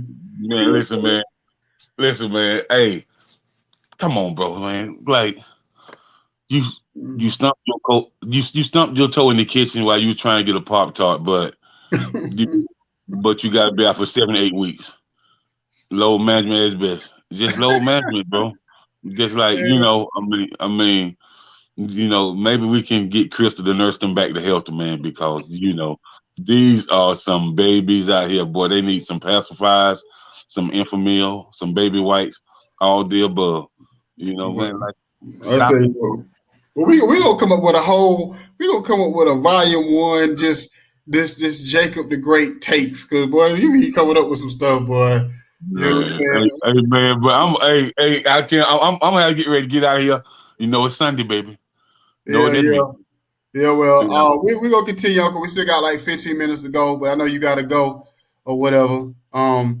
Whatever. But yeah, man, and so I'm gonna pray for you to, really face reality that the Cowboys are just that great this year. And man, don't you ever mention Burrow before you mention Dak again. Don't do that no more, bro. Because that kind of don't do that, bro. Please don't do that. Hold on. So moving forward, man, do we need to start at 8:15 instead of 8:30? Yeah, that's cool with me. I don't got a problem with it. Because you say you got church or whatever, so if we can start at 8:15, it might be, you know what I'm saying? Okay. I don't know how early Crystal get up, or whatever. I thought it was 9. I figured that much because I said it was. I mean, we had changed it up because like I said we probably syndicated this week and go from a 2-hour thing now. So that's why we went to 8:30. But like I said, if he got church, and I know like at some point when I come off this road all the time, I'm gonna start going to church again. So definitely it's gonna have to be like a earlier time, like 8:15 or something like that, so I can get to church myself too after we done with the show. That's right, because we need that. Because the only one can fix how you think about Cowboys is Jesus. Well, I'll tell you what. If it's a heaven and hell situation on the Dallas Cowboys, I guess I get go ahead and get my fan and my air conditioner ready. I ain't never coming over to the Cowboys. I didn't say you gotta like him. I didn't say I'm trying to convert you, but I'm just trying to get you the reason. Have a little logical thinking, when it comes to the Cowboys Nation, man. We don't. I threw you a bone. We don't hate y'all that much. I threw you a bone. The most you're gonna get out of me, is what you got now. And all I'm gonna tell you, what can go wrong will with the Cowboys. It always does. It just is what it is. Just don't disrespect Dakota Prescott like that no more, bro. Don't do that. I didn't disrespect him. I just didn't put him in the conference. I just didn't bring his name up. All got your names in the bunch because they didn't bring his name up. That's wrong to him as a quarterback, and that's wrong with the culture, bro. Oh my goodness, man. Well, do you got 2 minutes so we can just run through these games real quick? You know what I'm saying? Yeah, go ahead. Okay, so we got the Bengals and the Jets. What you think? Bengals. The Bengals by 17. Okay, I agree. Somewhere around there. The Titans versus the Colts. The Titans by 10. Okay. If Henry have a great first half, but if he don't have a great first half, they'll lose. Okay, what you think, Chris? Give me the Colts in a little upset. Upset. Interesting. You know what I said last week? Carson Wentz is the wild card. I've never seen a quarterback more of a wild card than Carson Wentz. So it's depending on how he plays. I'm gonna say I'm almost with her for some reason because Carson Wentz has been playing a little bit better last couple of weeks. So I'm almost with the upset. I would say the Colts by a field goal, a last-second field goal. So you think Carson Wentz has been playing better than Tannehill? No, but he's been playing good enough to win games, and he has talent. He has a good defense, and he has enough talent for him. If he don't muck it up, then they can win. You know what I'm saying? I'm not saying that, but you know what I'm saying? If he don't muck it up, they can win. You know what I'm saying? And, you know what I'm saying? So yeah, that's what I'm saying. And Tennessee Titans, they're not the greatest defense in the world. They kind of average. You know what I'm saying? Or whatever. But anyway, Eagles versus the Lions, which I think Lions can upset the Eagles. I really do, because the Lions only been losing by 3, 5, 6 points. People have not been really blowing them out like they done had a couple blowouts. You know what I mean? But they I mean, the Eagles I don't think really. the Eagles gonna blow them out at all. I think I agree with you. You know, like I said, y'all know I got a nephew that plays for the team, so I really hoping for a win for him. You know, my other nephew played for the Oregon Ducks, so I'm looking for some upsets to happen to get them into the Final Four playoff picture. So, yeah, I definitely I'm going for the Lions all day today or whatever. 2 reasons: 1, because my nephew, and 2, because Eagles in my division. I need to keep losing. So you know what I mean, or whatever. But I got the Eagles though. Yeah. The Niners versus the Bears. Yeah, I'm gonna pick the Bears, man. I'm definitely gonna pick the Bears. Of course you are, because you you be on the 49ers head. Give me the 49ers. Give me the 49ers. Yeah, I got the Niners in that one too. Why? Because I don't trust none of the quarterbacks or the team. I don't trust nothing about the Bears. I definitely don't trust no Jimmy Garoppolo, whatever his name, Jimmy G. I trust him more than a young Fields. Between Garoppolo and what's his name? What's the coach? Trey Lance. No, the coach, Kyle Shanahan, right? They got Kyle Shanahan. No, is Kyle Shanahan for the 49ers? Yeah, so between the coach and the quarterback, I trust them more than anything the Bears got going on at all. Period. The Bears in the same kind of position as my Washington team. The only thing I trust about Washington is Ron Rivera, and that's about it. You know what I'm saying? You shouldn't trust him. But anyway. Well, but you know what I mean? But other than that, you know what I mean? Because we get that in a minute. But anyway, yeah. So the Rams versus the Texans. The Rams by 20. Yeah, exactly. Panthers versus the Falcons. Ooh, that's close. Yeah, Panthers been terrible. I'm gonna just say Falcons. I don't know. Me too. I'm gonna say that Ryan gonna pull somebody the hat today, and he gonna get past them. But you know, the Panthers is like the bad news bears. I just want to do they practice with a Nerf football. I don't understand. Yeah. I'll say the Falcons just because for one, they playing at home, and I've been to a lot of Falcons games, and when they enter them games, they kind of help the team get over the hump, especially in games like this. So I'm gonna say the Falcons and whatever. Jaguars versus the Seahawks. I'm gonna say the Seahawks, but I don't know, man, because their quarterback situation is wow, man. Yeah, with Russell Wilson out, they really show who bad they really are with Russell Wilson out. Right. Yeah. See what this is going to show. What Russell Wilson wants from now on, he has to get. Exactly. Right. You know, so they look bad, dog. They look horrible. Yeah, well, I'm actually gonna say Jaguars in the upset. Okay. I kind of want to. I want to. I want to. I kind of want to. Though. I'm gonna go. Jump out there, Crystal. Jump out there. I'm gonna say Seahawks too, Crystal, because I know that their Jags defense, man, their defense trash. Even though Urban might be looking like a deer in headlights sometimes, for some reason I feel like the Jags. Man, the Jags can't get it on track because Urban might stay at the strip club tossing it up. You know what I mean? I'm just saying, man. Urban Meyer is the party king when it comes to coaches. What? Yeah. What about the Pats versus the Chargers? So what? The Patriots versus the Chargers. I'm not gonna pick against my team, so I'm gonna say Patriots. I'm gonna say this.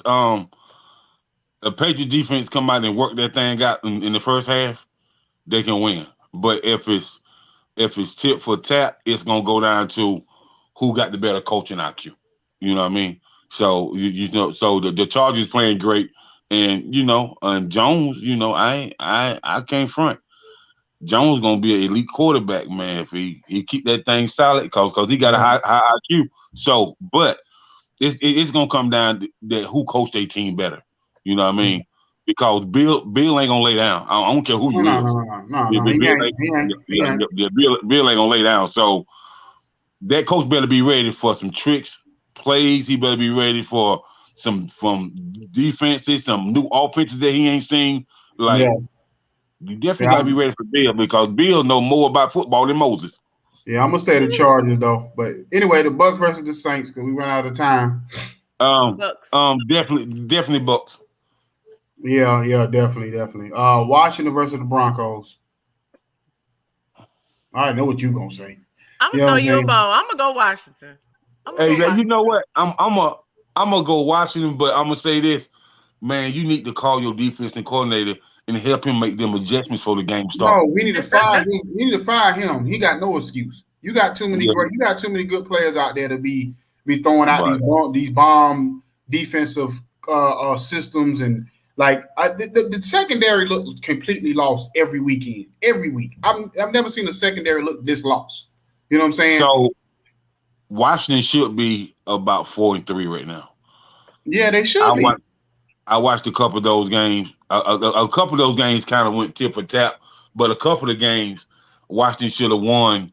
Like it shouldn't have even been close, you know, because he didn't make them like you can't play zone coverage on a team that's running straight up the gut and they bring a fullback in the block. Like the players are spread too far. So when they get through that middle and the linebackers don't get them, the down line don't get them, and the linebackers don't get them, your secondary is 12 yards off the ball. Yeah. You know what I mean? You got to make them adjustments. So, you know, but yeah, I would like to see Washington win this game because I want the NFC East to be competitive, man. Like, with at least one damn team, man. Like, God, man. All right, you got Lord, man. I feel you. But anyway, we got two games there. We got Cowboys versus the Vikings. I already know what you're going to say. You know what I'm saying? Cowboys by 14. But you know what? The Vikings always play them tough. They do. But go Vikings. Give me Vikings. But anyway, Cousins ain't had no pressure on him this year. Like not like that Cowboys defense. Is Dalvin Cook back this week? If he back this week, I'm taking the Vikings. Okay, but they still ain't had no pressure on him. All right, so last but not least, we got the Giants versus the Chiefs. I know all three gonna say the Chiefs. You know what I'm saying? So no. The Giants by 6, and the reason why I'm gonna say that, the Chiefs, bro, have you been looking at the Chiefs play? Like it's straight garbage. I just don't. I'm gonna say that because I don't know what Patrick Mahomes head at. You know what I mean? I don't know what it like because he been slinging the thing around like it's a frisbee, bro. And, you know, like it is any given Sunday. So you know. Yeah. I agree with you on that, but I give him the Chiefs all day. I don't trust the Giants at all. The Chiefs by how much? About 14. I'm gonna go 10. But anyway, so even with you going 10, that doesn't say a lot about the Chiefs. But anyway, man, we got the last 2 minutes, man. We got to end this thing, man, till Wednesday night with 910 Sports Reloaded.